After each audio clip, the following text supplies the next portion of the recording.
कभी आपके साथ ऐसा हुआ कि आपने कल कुछ चीज़ गूगल पे सर्च की हो, चाहे वो कोई प्रोडक्ट है, चाहे वो कोई सर्विस है, या फिर किसी शहर के बारे में आपने कुछ फेमस चीज़ सर्च की, और आज के दिन आपको फेसबुक पर, गूगल पर, आपके इंस्टाग्राम पर उसी से रिलेटेड एड्स आपको दिखाई जाने लगे। ये कोई जादू नहीं है दोस्तों।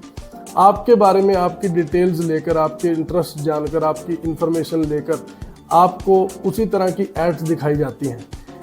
आज की डेट में 2022 का सर्वे के अकॉर्डिंग इंडिया के अंदर 70 करोड़ लोग आज के टाइम पे इंटरनेट यूज़ करते हैं, और इसी चीज़ का फ़ायदा ये लोग उठाते हैं। आपकी इंफॉर्मेशन आपसे लेते हैं और आपको रेलेवेंट एड्स, कई बार इररेलेवेंट एड्स भी दिखाई जाती हैं, क्योंकि इनको मालूम है कि 70 करोड़ में से कोई ना कोई तो होगा जो उन एड्स को देखकर उन प्रोडक्ट्स को, सर्विसेज को, उन कोर्सेज को या किसी न किसी चीज़ को इनसे खरीद ही लेगा। बात यह है कि आपको पता भी नहीं चला और आपका डेटा इन तक पहुँच गया, और इन्होंने उस डेटा को यूज़ किया आपको तरह तरह की एड्स दिखाने के लिए, और आप सोचते हैं कि मुझे ये ऐड क्यों दिखाई जा रही है, कल तो मैं इस चीज़ को सर्च कर रहा था और आज इसी से रिलेटेड ऐड मुझे दिखाई जा रही है। एक और एग्जांपल आपको मैं देता हूँ। आपने मान लीजिए गूगल पर कुछ सर्च किया, तो गूगल आपको टॉप पे कुछ वेबसाइट्स दिखाएगा। मैं आपको जाने माने नाम बताता हूँ। एक हो गया आपका Trade Mantra, Trade India, India Mart, Just Dial. ये तरह तरह की वेबसाइट्स, आपने बहुत इनके बारे में एडवर्टीजमेंट भी देखी होगी। ये आपको टॉप के 4-5 रिजल्ट्स में मिल जाएगा। जब आप इनकी वेबसाइट पर जाकर उस प्रोडक्ट या सर्विस को सर्च करेंगे तो सबसे पहले आपसे आपकी इन्फॉर्मेशन फिल करवा लेंगे। जैसे ही आप अपनी इन्फॉर्मेशन फिल करेंगे तब ये अलाउ करेंगे आपको कि आप उस प्रोडक्ट या सर्विस को सर्च कर सकें। ये जितनी भी वेबसाइट्स के बारे में मैंने आपको बताया, जैसे कि Trade India, India Mart, Trade Mantra और भी बहुत सारी वेबसाइट्स हैं जिनका ये काम है, ये एक्चुअली में दो पार्टियों को आपस में मिलाती हैं। एक वो जिनको प्रोडक्ट या सर्विस खरीदनी है, एक वो जिनको प्रोडक्ट या सर्विस बेचनी है। जिनको खरीदनी है उनसे ये कुछ नहीं लेती, लेकिन जिनको अपनी प्रोडक्ट या सर्विस बेचनी है उनसे ये बहुत पैसा बनाते हैं। आप इनको बहुत ही खुशी खुशी अपनी इन्फॉर्मेशन जब प्रोवाइड करवा देते हो तो आप इनके लिए बन जाते हो एक बेचे जाने लायक लीड, जिनको ये उनको बेचती हैं जिन्होंने इनका पैकेज खरीद रखा है, जो कि एक लीड के बेसिस पे इनको पैसे देती हैं। हर एक लीड की एक कॉस्ट प्राइस होती है, और इस तरह से आप इनके लिए बेचे जाने वाला डेटा बन जाते हो। अब ऑब्वियस सी बात है कि अगर मुझे अपना कोई प्रोडक्ट या सर्विस बेचना है तो मुझे कौन चाहिए? मुझे कस्टमर चाहिए। लेकिन अगर मेरा कोई शोरूम, कोई दुकान या कोई कंपनी है जो कि अपने एक एरिया के अंदर ही लिमिटेड लोगों तक ही पहुंच सकती है, तो उसको ज़्यादा से ज़्यादा लोगों तक पहुंचाने का काम ये कंपनियां करती हैं। अब इनका काम क्या है? इनका काम है कि आपको कस्टमर तक पहुंचाना या फिर कस्टमर को आप तक पहुंचाना। कस्टमर आपके साथ बात कर सके, आप कस्टमर के साथ बात कर सको। कस्टमर को आप माल बेच पाओगे या नहीं वो इनकी रिस्पॉन्सिबिलिटी नहीं है, लेकिन ये कस्टमर को आप तक और आपको कस्टमर तक पहुंचाने का काम करती है। तो इसमें आपके लिए इन्होंने दो काम किए। एक तो आपकी पब्लिसिटी भी करी, पब्लिसिटी के साथ साथ आपको कस्टमर तक पहुंचाया या कस्टमर को आप तक पहुंचाया। अब अगर आप इन कंपनीज के बारे में सर्च करें गूगल पे तो आपको मिलेगा कि अपने आप को B2B बोलती हैं। B2B मतलब बिजनेस टू बिजनेस। लेकिन अगर कोई आम आदमी भी इनकी वेबसाइट पर जाकर कोई प्रोडक्ट सर्च करे तो उसका डेटा भी ये एज ए लीड बनाकर बेच देती हैं। तो ये B2B तो नहीं हुआ दोस्तों। इनके कई तरह के पैकेजेस होते हैं, गोल्ड, प्लेटिनम, सिल्वर, जिनके अंदर ये तरह तरह की सर्विसेज बनाकर, उसका पैकेज बनाकर ये बेसिकली उनको बेचते हैं जिनको लीड्स चाहिए, जिनको इनसे कस्टमर चाहिए बेसिकली। अब फॉर एग्जांपल ये बोलेंगे कि अगर आपको टॉप कंपनीज में आना है तो आप हमारा गोल्ड पैकेज ले लीजिए। अगर आपको वेरीफाइड बिजनेस ऑनर का बैज चाहिए तो आप हमारा प्लेटिनम पैकेज ले लीजिए, और उसकी कॉस्ट ये अलग अलग तरीके से चार्ज करते हैं। बात यह है कि अगर इनका आप सबसे सस्ता पैकेज खरीद लेते हैं तो कई बार उसमें आपको बहुत ही इररेलेवेंट लीड्स मिलती हैं। जैसे कि फॉर एग्जांपल अभी कुछ दिन पहले की बात है, मेरे खुद के साथ हुआ कि मैंने एक वेबसाइट है जिसका मैं नाम नहीं लूँगा, उसके ऊपर मैंने एक मेडिसिन सर्च की, मेडिसिन का मैन्युफैक्चरर सर्च किया। अब जब मैन्युफैक्चरर सर्च किया तो मेरे को सारा दिन और अगले 2 दिन तक भी मेरे को वेबसाइट बनाने के लिए, पूछताछ करने के लिए मेरे पास फ़ोन आने लगे कि आपको सर वेबसाइट बनवानी है या नहीं। तो मैंने उनको समझाया कि मैंने वेबसाइट के लिए तो कहीं पे कोई क्वेरी डाली नहीं। तो इसका मतलब ये हुआ कि इन्होंने मेरी क्वेरी उनको बेच दी जो वेबसाइट बनाने का काम करते हैं, यानी कि उन्होंने 60-70 रुपये खर्च करके एक लीड इनसे खरीदी, जबकि इन्होंने वो लीड इनको एक गलत इररेलेवेंट लीड बेच दी, जिसमें कि मेरे को वेबसाइट से कोई लेना देना भी नहीं था। अब ये उसके लिए जो कि एक सिर्फ सर्च करता हुआ आम आदमी है, उसको इररेलेवेंट कॉल्स आए, चलो ये बात फिर भी थोड़ी कम दुख देने वाली है। लेकिन जिसने 10 रुपये से लेकर 80 रुपये तक एक लीड के कंपनी को पे किए हैं उसको अगर इस तरह की लीड प्रोवाइड कर दी जाए जिसके लिए उसने कोई कॉलर भी बिठा रखा होगा, वो उसको कॉलर को सैलरी भी देता होगा और वो कॉल कर रहा है उस कस्टमर को जो कि उस क्लास का कस्टमर है भी नहीं, तो उसके लिए बहुत ही दुखदाई हो जाता है। तो इनका पैकेज खरीदते टाइम इनसे ये जरूर कंफर्म कर लेना चाहिए कि ये प्रमोशनल पैकेज है या हमें सच में रेलेवेंट लीड्स प्रोवाइड की जाएंगी, ये जरूर कंफर्म करें। अब आपके दिमाग में एक क्वेश्चन आ रहा होगा कि जब हम गूगल पर किसी प्रोडक्ट या सर्विस या किसी भी चीज़ को सर्च करते हैं तो इन्हीं कंपनीज के नाम टॉप पर क्यों आते हैं। एक टेक्नोलॉजी है जिसका नाम है सर्च इंजन ऑप्टिमाइजेशन, SEO, आपने सुना भी होगा।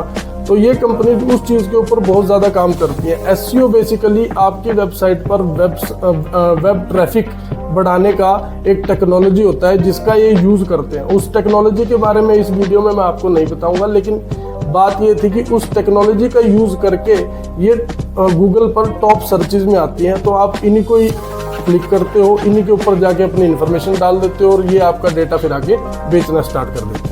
ये तो चलो वो कंपनीज हो गई जो खुद बोलती हैं कि हम आपका डेटा बेचते हैं, हम डेटाबेस सेलिंग करके पैसा कमाते हैं। बहुत सारी कंपनीज ऐसी है जिनके बारे में आप जानते ही नहीं हो कि वो एक्चुअल में डेटा भी भेजती हैं। जैसे कि फॉर एग्जांपल मैं बात करूं Naukri.com की, टाइम्स जॉब्स की, यहाँ पर ज़्यादातर लोग, हम जैसे लोग, आप जैसे लोग जानते हैं कि हम इस पर प्रोफाइल बनाते हैं कि हम नौकरियाँ ढूंढ सकें, हमारी जॉब लग सके। लेकिन बेसिकली ये कंपनीज को और बहुत अलग अलग इंस्टीट्यूट्स को जिनको कोर्सेज करवाने हैं उन सबको ये आपका डेटा बेचते हैं। तो आपको पता भी नहीं चलता कि आप अपना प्रोफाइल बना रहे हो, उस प्रोफाइल का यूज़ कंपनी डेटा बेचने के लिए भी कर सकती है। Work India, Naukri.com, times jobs, Shine.com, ऐसी बहुत सारे जॉब पोर्टल्स हैं जो बेसिकली जो जॉब सीकर्स हैं उन्हीं का डेटा आगे सेल कर पैसा बनाते हैं। कंपनी खुद की प्रमोशन के लिए कस्टमर का डेटा यूज़ करे वो बात समझ में आती है। जैसे फॉर एग्जांपल आप नाइकी के शोरूम से जूते खरीदने गए, उन्होंने बिल काटने के टाइम पे आपसे आपकी कुछ इन्फॉर्मेशन मांगी, जैसे कि आपका नाम हो गया, आपका फ़ोन नंबर हो गया, आपका डेट ऑफ बर्थ या एज या कुछ भी इन्फॉर्मेशन मांगी। वो बेसिकली वो इन्फॉर्मेशन वो खुद के लिए यूज़ करते हैं।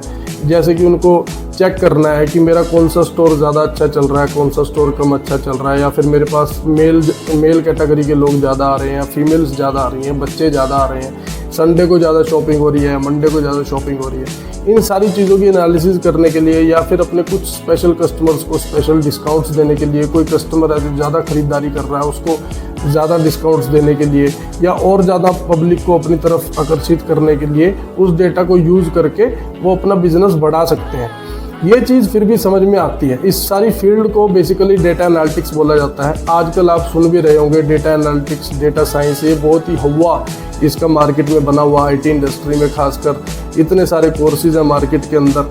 अगर आपको डेटा साइंस के अंदर कैसे घुसना है, किस तरह से आपको अपना करियर स्विच करके डेटा साइंस में जाना है, ये चीज़ें मेरे को बहुत ज़्यादा अच्छे से समझ आती हैं क्योंकि मैं खुद एक डेटा साइंटिस्ट हूँ।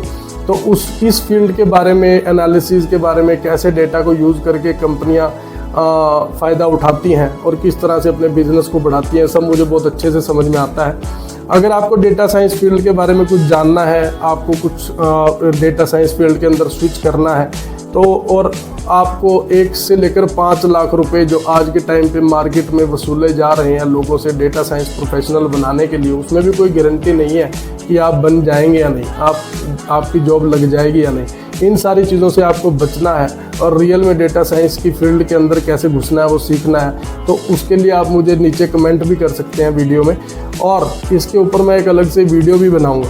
तो टॉपिक पर वापस आते हैं कि अगर कंपनी खुद यूज़ करने की बजाय आपके डेटा को कहीं पर बेच रही है और आपको इस चीज़ के बारे में मालूम भी नहीं है, तो कहीं ना कहीं ये प्रीवेसी के बारे में या फिर आपकी जो डिटेल है वो बिना बताए आपको कहीं पे भेजा जाना, वो एक सरासर एक खिलवाड़ है एक कस्टमर के इमोशन के साथ, जो कि नहीं होना चाहिए। जिससे कि आपको जो इर्रेलेवेंट कॉल्स आती हैं या फिर आपको इर्रेलेवेंट प्रोडक्ट्स और सर्विसेज के बारे में बताया जाता है, और कहीं ना कहीं इमोशनल होकर या किसी कंपल्सिवनेस की वजह से कई बार कोई इंसान जो है वो उस चीज़ को खरीद भी लेगा। तो ये एक क्वेश्चन मार्क है हमारे आज के सिस्टम के ऊपर, जो कि डेटा प्राइवेसी को लेकर है आम जनता की। अब आप सोच रहे होंगे कि इन चीज़ों से बचा कैसे जाए। देखिए, इन चीज़ों के कुछ एडवांटेजेस भी हैं। कई बार हमें कुछ घर बैठे बैठे ऑफर्स के बारे में भी पता चल जाता है, या फिर पता चल जाता है कि कोई वहाँ पे नया स्टोर ओपन हुआ है, चलो वहाँ पे चल के देखते हैं। चलो इनकी मैं बोलता हूँ कि एडवांटेजेस भी हैं, बट अगर फिर भी एक आपका डेटा है तो आपके पास पूरा हक है उसको ना देने का। तो अगर आप कहीं पे जाते हैं शॉपिंग करने और वो आपसे आपका डेटा मांगते हैं तो आप मना कर सकते हैं देने से, या फिर कोई वेबसाइट है जो आगे नहीं बढ़ रही तो वहाँ पे आप थोड़ा सा अपना दिमाग लगाकर चालाकी कर गलत इन्फॉर्मेशन भी भर सकते हैं, सो दैट आप अपना डेटा एटलीस्ट अपने तक ही रखें और ये डेटा कहीं और ना जाए। आपका डेटा भी कई तरीक़ों से बेचा जाता है, ऐसा नहीं कि आपका डेटा मिला और आगे बेच दिया। फॉर एग्जांपल आपने 1 मिनट पहले किसी वेबसाइट पर कोई पॉलिसी सर्च की तो 1 मिनट के बाद ही आपको कॉल्स आने स्टार्ट हो जाएंगे। अब जिसको आपका डेटा बेचना है, अब एक लिस्ट है कंपनी के पास कि मेरे पास ये 10 कस्टमर हैं जो इस डेटा को खरीदना चाहते हैं, तो वो उन कस्टमर्स को बोलेगी कि भैया अगर आपको 1 मिनट के अंदर ही, जैसे ही आपने सर्च किया तो 1 मिनट के अंदर ही अगर आपको वो लीड चाहिए जो इंसान ने 1 मिनट पहले सर्च किया है, तो वो लीड ये सबसे महंगी बेचते हैं। उस लीड को जो 10 मिनट के बाद खरीदेगा उसको थोड़ी सस्ती बेचेंगे, और जो 1 घंटे के बाद खरीदेगा उसको बहुत ही सस्ती मिलेगी। तो ऑब्वियस ही बात है, जिसको 1 घंटे के बाद वो लीड मिल रही है उससे पहले 10 कंपनियां ऑलरेडी उस कस्टमर को फ़ोन कर चुकी हैं, तो वो 10 मिनट बाद उस कंपनी से क्यों बात करेगा। पर हाँ, ये तरीका होता है एक ही लीड को 10 कंपनीज को बेचने का। अब इससे ये मार्केट में बहुत ही ज़्यादा उथल पुथल मचा देती हैं डेटा कंपनीज। ये कैसे उथल पुथल मचाती हैं और किस तरह से पूरे के पूरे मार्केट का कंट्रोल इनके हाथ में आ जाता है, या फिर मार्केट के अंदर जितनी भी मिलावटें या जितनी भी कंपटीशन मार्केट के अंदर हो रहा है वो सारे का सारा डेटा कंपनीज की वजह से ही हो रहा है। इसके बारे में मेरी नेक्स्ट वीडियो में देखना।